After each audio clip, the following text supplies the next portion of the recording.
I asked you earlier. Just yeah, and I forgot. I see the red button. That's what it is. Yeah. Okay, so Tuesday, October 26th, right? We're showing the conservative and non-conservative forces, right? We're doing that for the force of friction now. And in the second case, the object is going along the y-axis, right? So it's going to be a negative y. See, the y, no, negative y. The force of friction is against the y-axis, okay? It's not going to be the x-axis, right? So let's go ahead and write that down.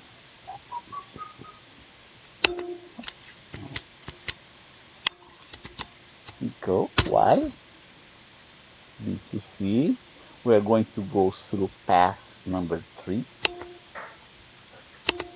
That's path number 3. Let me see what's going. Oh, you know what? The first one is the positive x direction. Okay, we missed that, right? It's in the positive x direction because the x is going to the right. Let me fix that. The other one is going to be negative, but not this one. So let's fix that. It's positive x direction.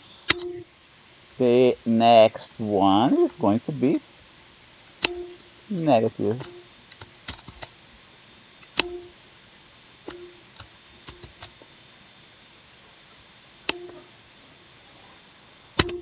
Here we go. The last one is going to be positive.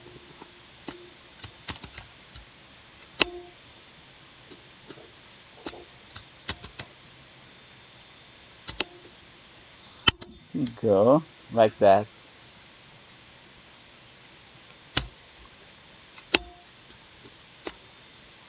Have two negatives and two positives.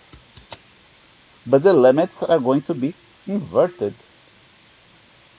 Okay, so now I can dot those two. Okay, I'm going to take out the f sub k outside the integral. And then I'm going to make this one dx. That's obvious, right? Then I put the limits. The limits is going to go from b to 0.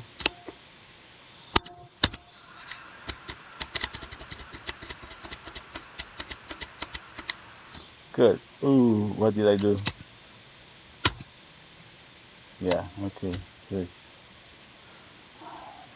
Next, the negative.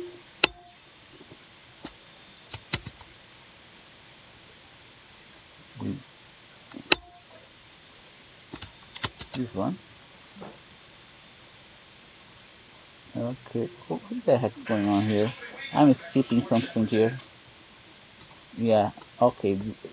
Yeah, I deleted this one, right? So let's not let that happen. The third term is also negative. Second and third term are negative. And y ds dot ds becomes dy. And dy is from 0 to what? Go back to the drawing. Don't try to memorize it. If you memorize, it's better. If you don't memorize, go ahead and don't worry about looking back there, right? Oh gosh, again. Let's see. 1, 2. Yeah, there's one other one missing. Okay, good. I got it. Yeah, 0 to 8. That's pass number 2. The next one, just like before, I already took the minus f sub k x ds. This is going to become what? Dx. And then the x is gonna go from 0 to b. Upstairs, right? Oh, oh.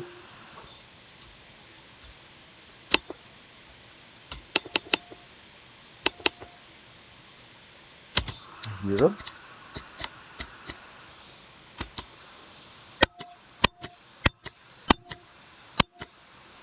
B.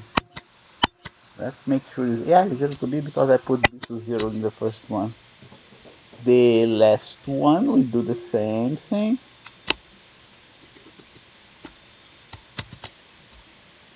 Is a positive. We are left with y hat ds. Consequently, it becomes dy. And then the limits become a to 0.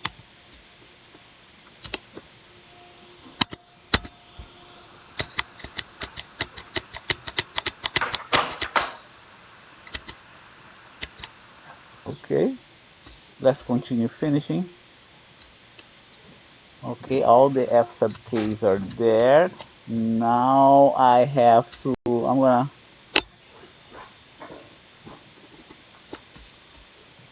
put them inside the parentheses.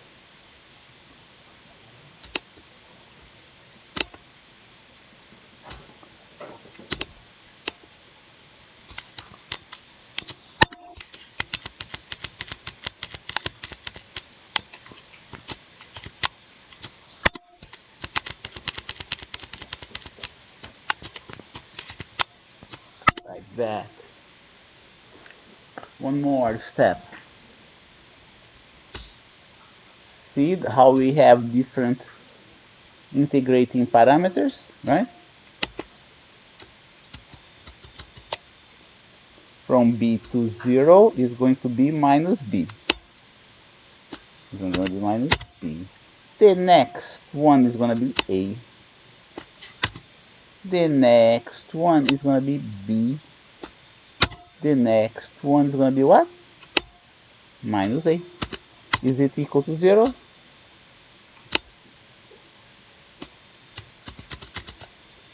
Huh? Is it equal to 0? Yes or no? True.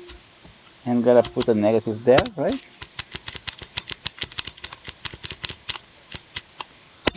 Plus a.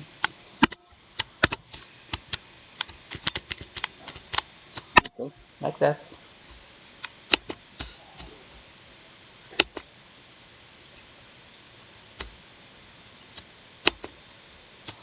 Here you go. That's what I got. Let's see my notes if I got that. Did you do that too? It's a good thing to practice. You know, if you try to do the first time in the exam, I didn't put magnitude of fk here, but I was supposed to do that. If you try to do that for the first time, no matter how simple it looks like, you get confused. Even to me, even sometimes it happens to me. So I proved to you that the force of friction is not conservative. It's a non-conservative force. And I proved to you the weight is a conservative force. And there are very few conservative forces. There are very few conservative forces out there. Okay. You already know mg, the weight. The weight is one of them.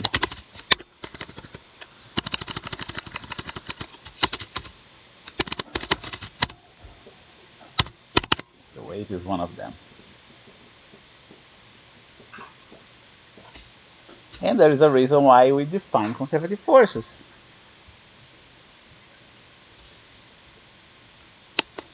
Because conservative forces, we give it a special, conservative forces has this special scalar function, has a special scalar function associated with it. Okay? And this scalar function is called the potential energy. Okay?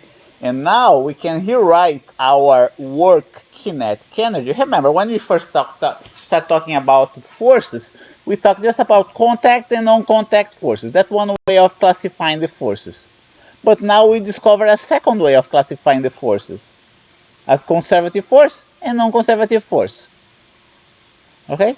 And now that we've discovered a second way of classifying forces, we can write down our work kinetic energy theorem, work of the net force, equal to the work done by the conservative force plus the work done by the non-conservative force, which you should remember is the difference in kinetic energy. Okay? And that's where we come to a point where we can start talking about first potential energy, not potential energy, but potential energy difference, and then conservation of mechanical energy. Okay? So that's the definition of a conservative force. We usually deal with the one-dimensional case in which fx dx is equal to 0.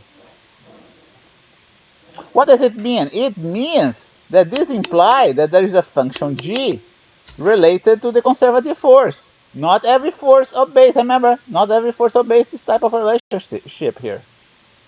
It means there is a function g related to the conservative force. And by the way, this function g is in reality, is f sub x is going to be dg dx. Okay, so here you go. dg dx, you substitute dg dx right in here. The dx cancel out with the dx, and we end up with something like that. Okay, so look here. That's exactly what's happening when we are talking about a conservative force. When we do the integral of this differential along a closed path, we end up getting the value of g at point A, subtracting the value of point of g of g of x at point A again, and that's going to end up being equal to 0. But again, something like that happens only for conservative forces, which has a scalar function associated with it. The force of friction doesn't have a scalar function associated with it, but the weight has a scalar function associated with it. And this scalar function is closely related to what we call the potential energy, or the potential energy difference. That's what's going to be our next step. Let's take a little break here so we can breathe a little bit easier, right? But before we go to a break, let's take attendance here. Any questions about that?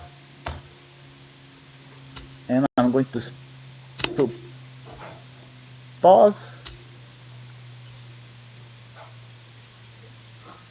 Huh. Okay, we're back here. Remember, the work kinetic energy theorem. Okay? It is very convenient to rewrite it in the following way.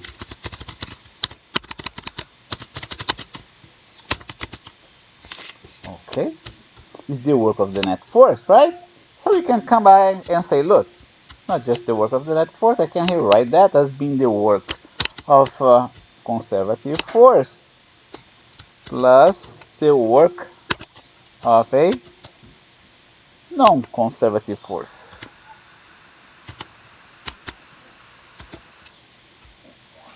Okay, NC, I'm gonna put like NC, non-conservative, like that. And it's gonna become clear why am I doing that. Okay, now this term here, use that result that we got for the conservative forces, right? And just remember, the work done by a conservative force is equal to what? Well, let's go and write that down.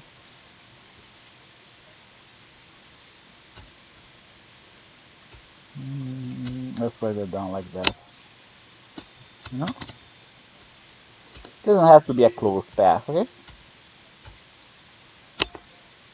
Work done by a conservative force.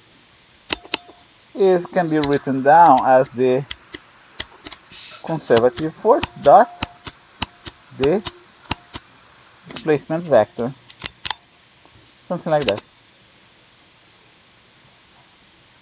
But it's convenient. It is convenient to define something else very similar to what you see here. Okay, but I said it's very similar.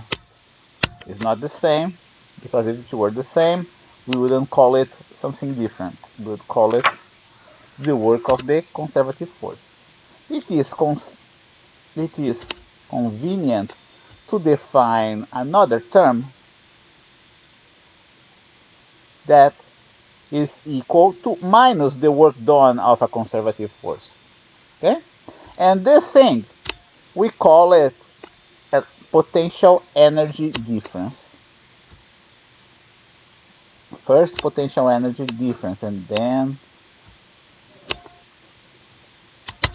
we talk about potential energy. We represent that by delta U.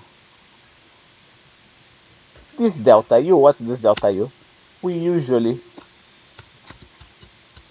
states that is the potential energy at B, at point B, at the final point,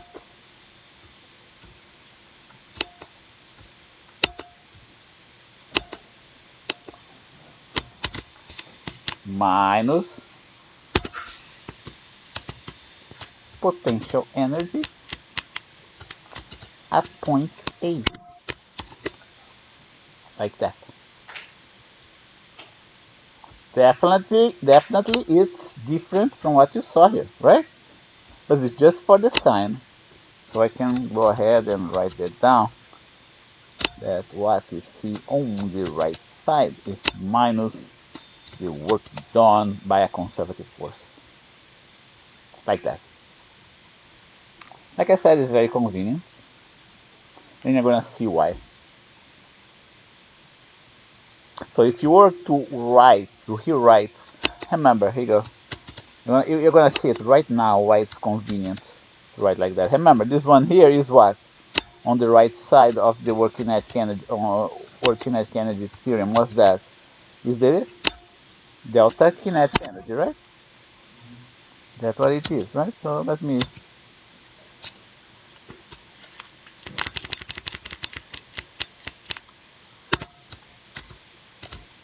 delta kinetic energy.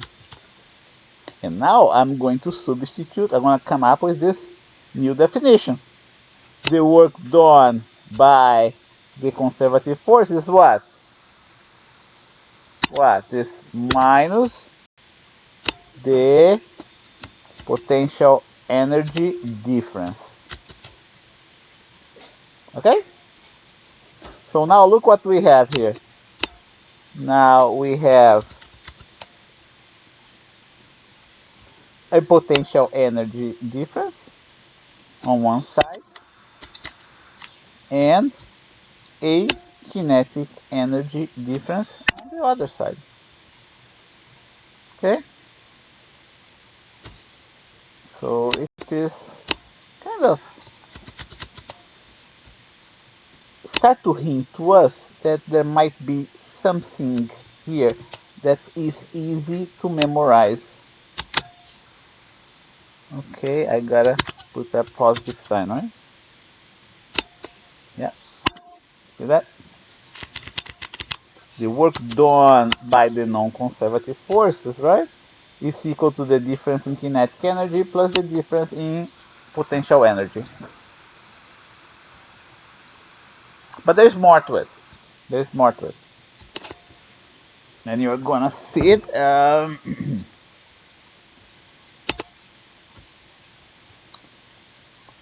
What you see here is the final potential energy, because it's going from point A to point B. what you see here is the initial potential energy, right? Because it's starting at this point, right? That's why I'm going to change the notation, changing the notation for delta U. Go, but we can also rewrite the above equation, but we can also rewrite the above equation as okay. So we go minus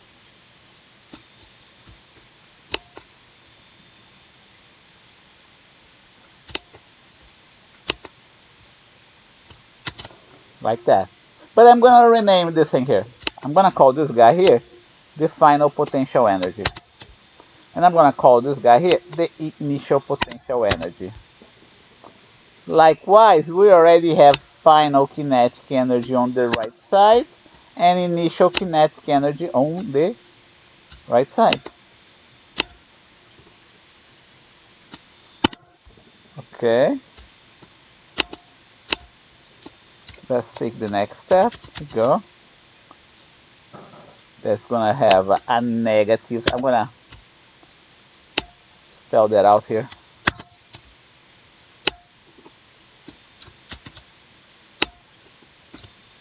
This one already is easy to remember, right? And let's take a look at this other one. What happens? What I'm gonna do? I'm gonna pass this guy here to the left and the other guy to the right.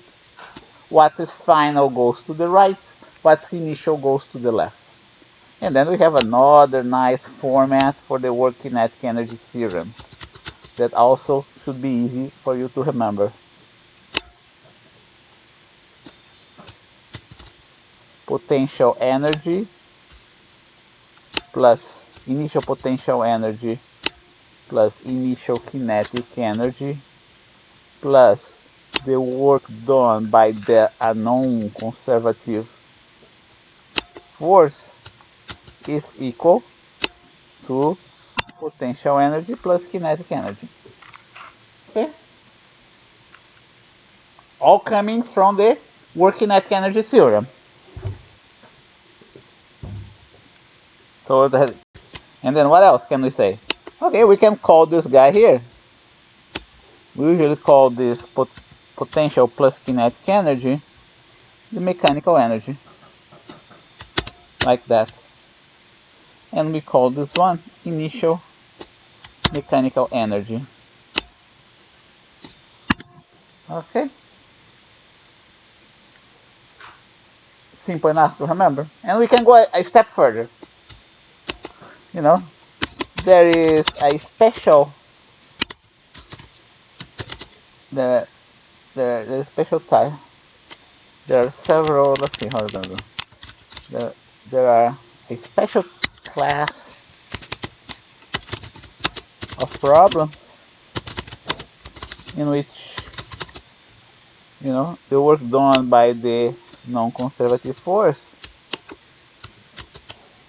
is equal to 0. Okay? Under those conditions, special condition, under this special condition, we say that the mechanical energy is conserved. Conserved means what you get at the beginning, you get at the end. Okay? So the above equation is a statement of conservation of mechanical energy. And conservation again means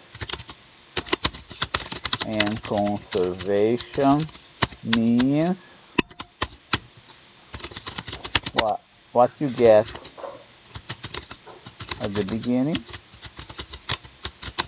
is equal to what you get at the end.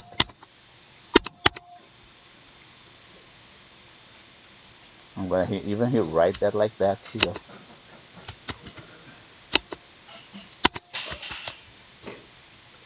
There are many problems in which something like that happens. Many important problems out there in which something like that happens. And then we can start solving some problems using this characteristic of conservation, this property of conservation. Here notes, right? Let's see here. We define potential energy difference. Right? Oh, let's go further than that. Okay. Yeah, I didn't go. Yeah, let's. Yeah, I didn't define the potential energy function, right? So, in this way, let me.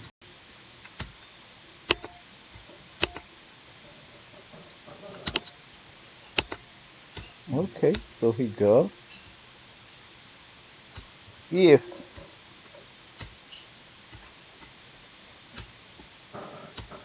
mm, oh yeah, in a way I did. Okay, in a way I did. That's the scalar function I'm talking about. That's the scalar function I'm talking about. Okay. So let's get the potential energy for certain important forces. Remember, right? Potential energy, is related to a total derivative here. Okay.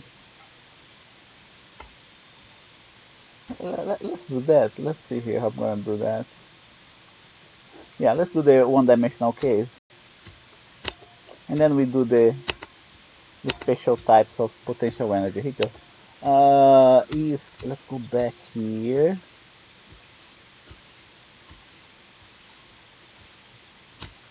Okay, here you go.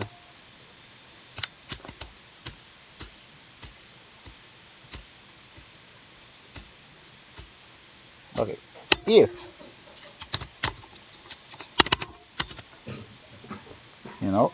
work done by conservative force over a closed path is equal to 0, this means that F dot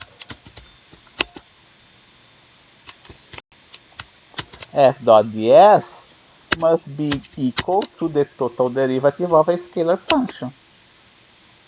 Okay, why is that? Why is that? Well, because due to the very nature of the integral that you have there. Okay, if this thing holds, that because the integrand that you have in there inside is equal to a total derivative of a scalar function. Okay, and when you take this integral, it's like it's like calculating g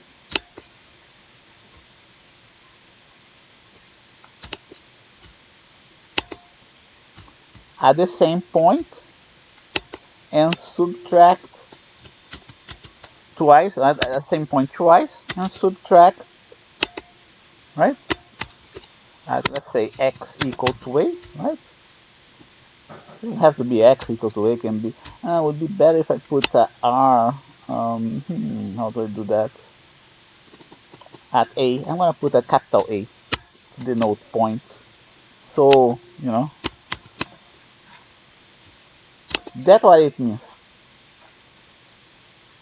Okay, if g is a function, let's do, of a single variable x, comma, the above integral becomes, okay,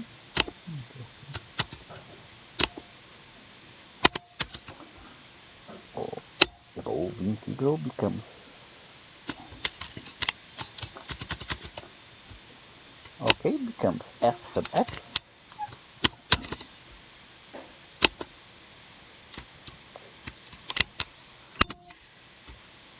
dx. Right?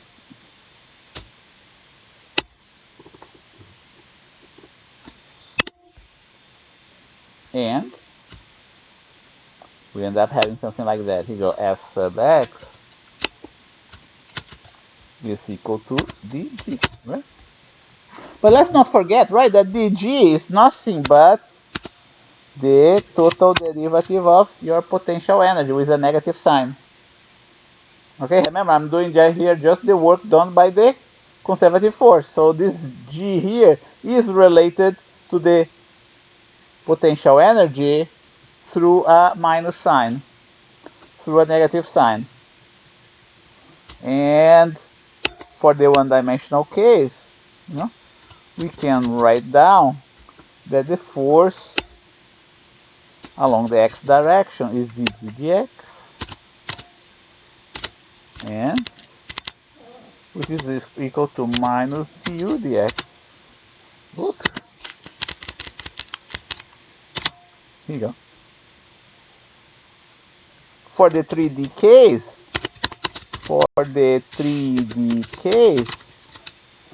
you may have seen that before.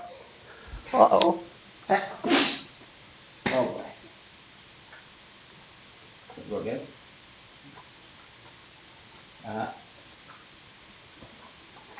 Ooh. Good. Thank you. No, that's good. For the 3D case, now G is a function of x, y, and z. And what you have here is going to be something like that. I put it between parentheses, right?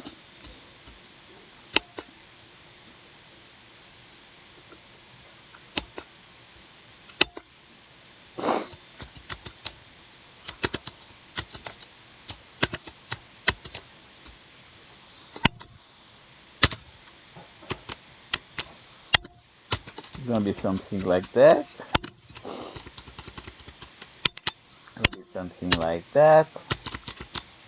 It's gonna be something like that.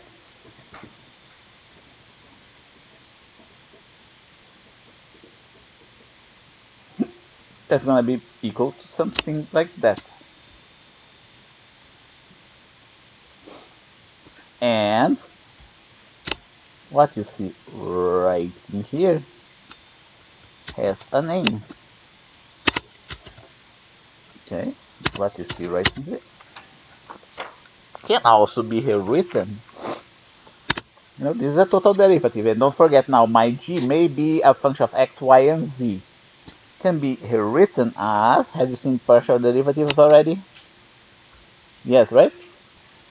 Partial derivatives? Definitely we have seen total derivatives, right? But what about partial derivatives? Have you? You have, right? Huh? Can I hear something? Yeah, you do? Okay, good. And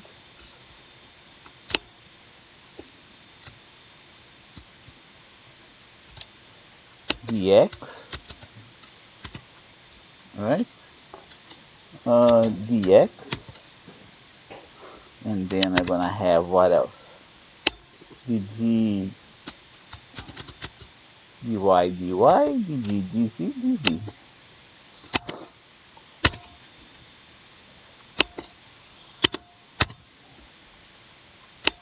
Which, by the way, is gonna be minus u, dz. Okay, what else can we do that? Can we do here? Oh, we can. We can here write that as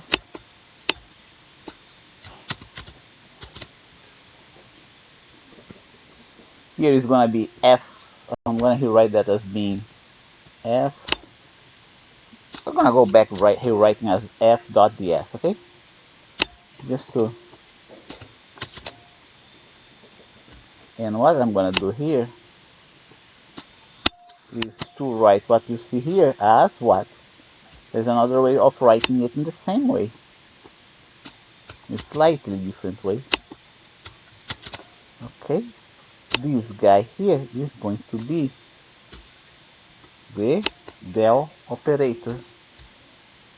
Can you picture that? Do you know what the del operator is, right? Right?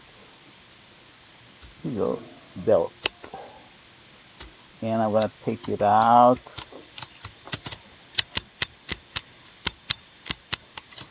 Okay, and oh, G. Let's put G like that. Can you picture that? Okay, so what you see here is just the dot product of something that defined as being the gradient of G, which is the G dx in the x hat direction. Okay, dg dy in the y hat direction, dz in the z hat direction. I think I can do another step here before I get into this gradient sign. Right, I can write down, here we go, y hat. This one is obvious, right? You already know about that.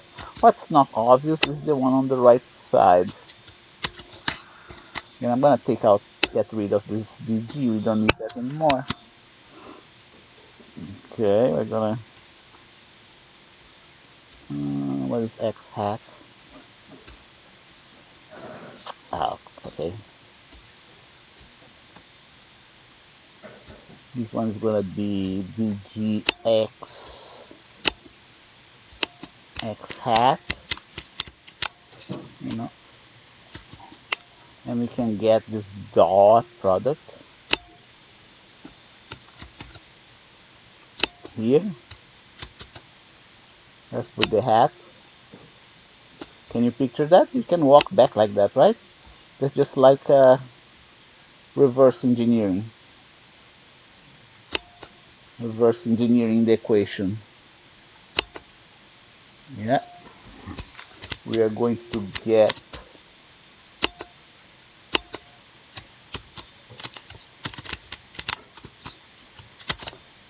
we're going to do the same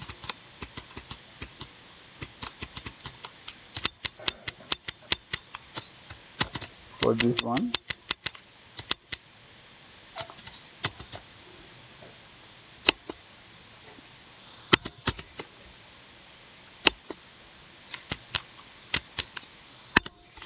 Y hat, y hat, see? And then we do the same for the other one.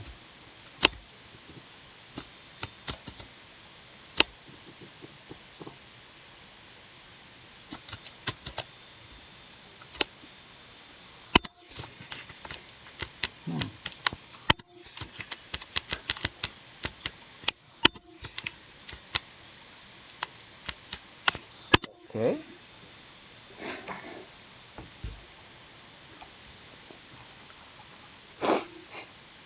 So it would be something like the following. I'm gonna do it in another way. Now I'm going to write that as being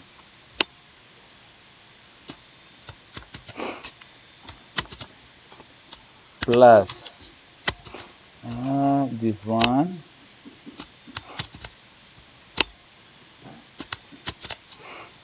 plus this other one.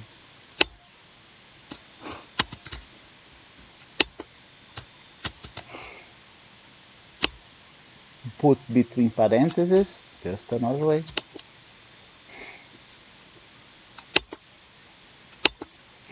Dot, what?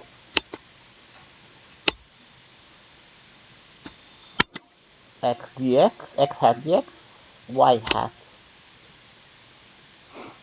dy, d hat dz.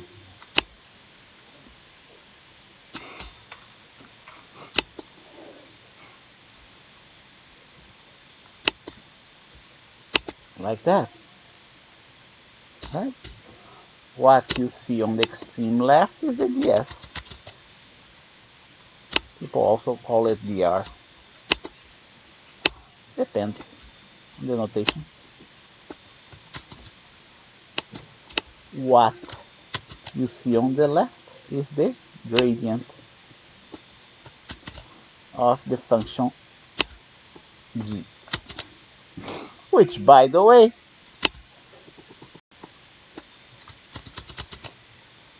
is equal to minus the gradient of U. And my conservative force, any conservative force, okay, any conservative force can be written in terms of the gradient of G or minus the gradient of the potential energy.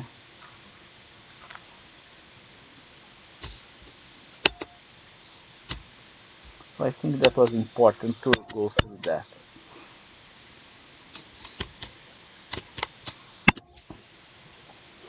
We have 15 more minutes to go.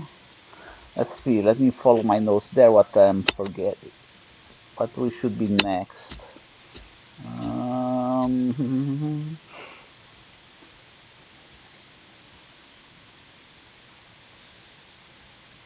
Yeah, I did that, right?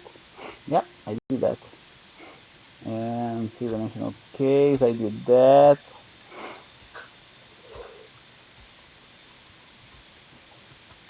And now we're going to calculate the potential energy for some special cases. Potential energy of the weight.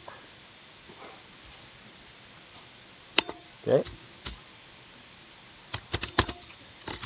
No, not potential energy, but let's start with potential energy difference for the weight. Okay? Let's see how it looks like. We define that because it's very convenient to solve problems using energy arguments. You know, most so far you have been solving problems only using vectors, right? Vectors can have x, y, and z components. But now you can treat the same problems not using vectors, but using something simpler that you are more familiar with. And this thing simpler is called the scalar function. That's what potential energy is all about. That's what kinetic energy is all about. They are scalar functions that can solve the same problems that force vectors can. Okay? And it's more convenient to deal with scalars than to deal with vectors. That's why we're doing that. So let's get the definition of potential energy. You already know that the weight is a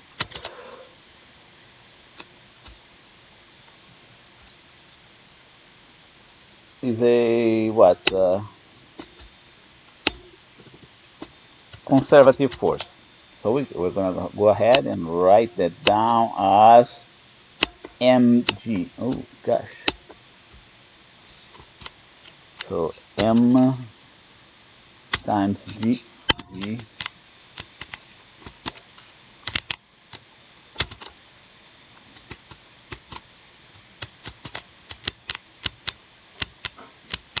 Oops. Oh, not good. Gotta watch for those. Mg now. Like that.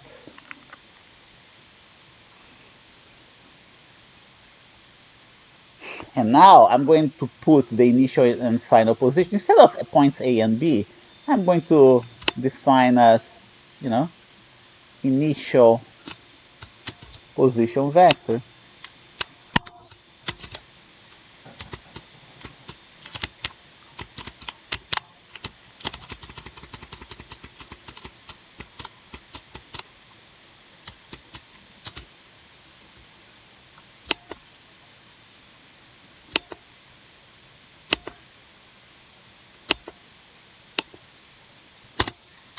Final position vector.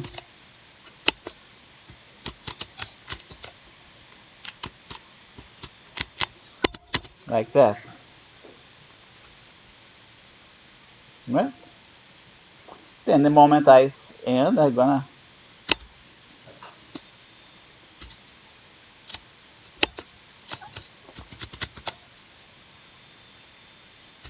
instead of putting, oh, why did it do that? Huh, it's strange. Really strange.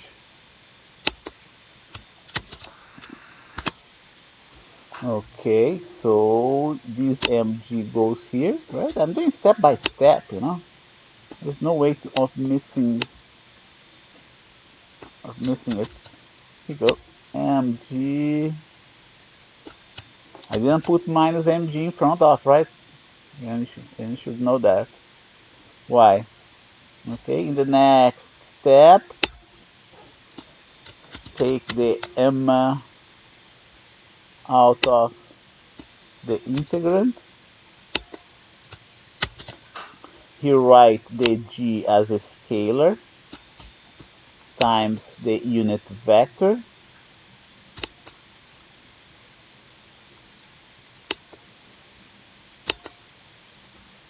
Here we go, and it's gonna be minus g y hat, right? And what's gonna be the next step?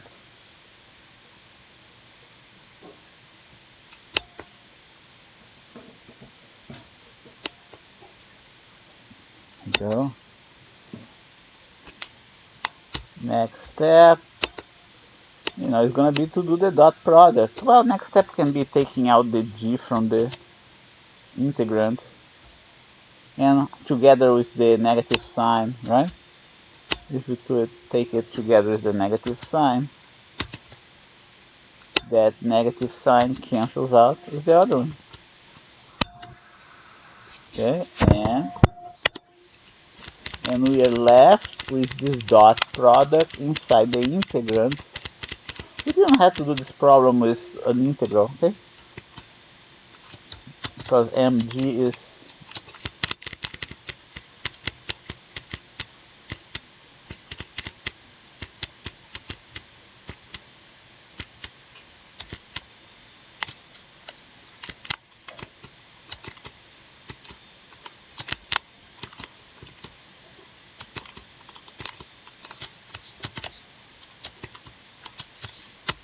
here, like that. Y dot ds. You should know what y dot ds is, right?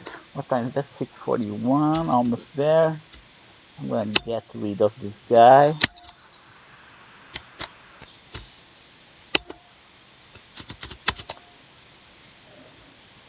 I'm still gonna call it, oh, don't forget, I'm gonna change here the notation, right? It's gonna be final u, that I'm going to put like a u and initial u. Final u minus initial u.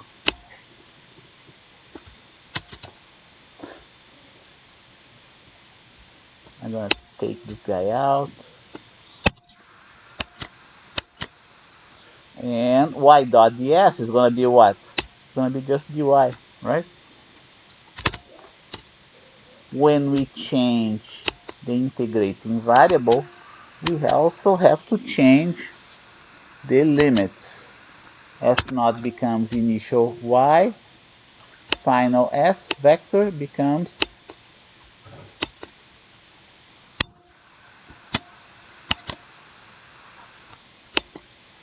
final y.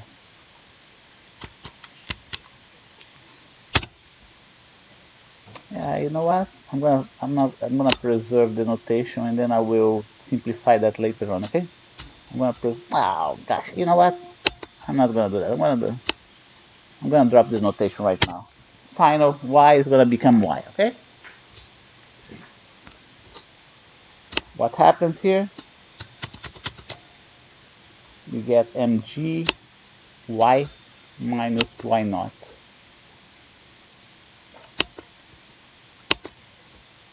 Y minus y naught. Go. Go.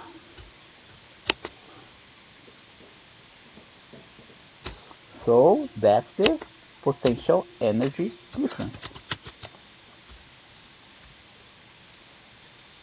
which can also be written as u minus u naught.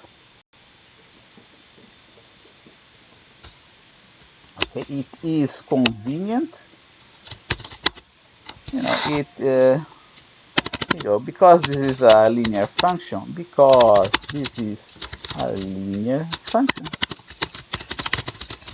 we can set. No, wait a minute. Not this reason. Okay, not this reason. We can set our y not as being 0 because it depends only on the referential that you choose. Okay, the referential that I choose can be anywhere I want to put it, and I may choose to put the origin of the reference axis at the initial point of the particle. And we can rewrite, that's the first step. Okay. So y naught becomes 0.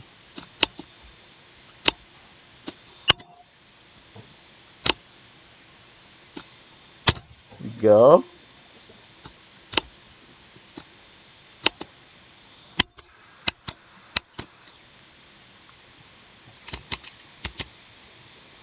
We can also, define. We go. That you understand the axis in the y x and y axis. That you understand, right? But we can do the same thing for the potential energy. We can also define a potential energy axis, which in which u naught is 0 as well. And now, if at the beginning we had the potential energy difference, now we have just what I call the potential energy. Okay? And does it match what I did here for u naught? Let's see if it matches. For y equal to 0, u is equal to 0 as well, right? So if I choose u naught equal to 0, that's because I chose y naught equal to 0 as well. Okay? And that's the potential, gravitational potential energy. Yeah. Yes? No? Okay. So it's 6:47 now, right? Any questions? We can do some problems next time, some examples next time. Let's see where we are right now in my. We did that. Okay, here you go. That's how you do. It's going from initial position to the final position, right? I put my potential energy axis next to the y-axis. Okay. Just the work minus the work done by, and then we're going to do for the elastic energy as well, potential elastic energy. And we're going to talk about stable and unstable equilibrium. Hopefully we have a yeah, okay. And then in the next chapter we're going to do this example here. Okay, so I see you upstairs.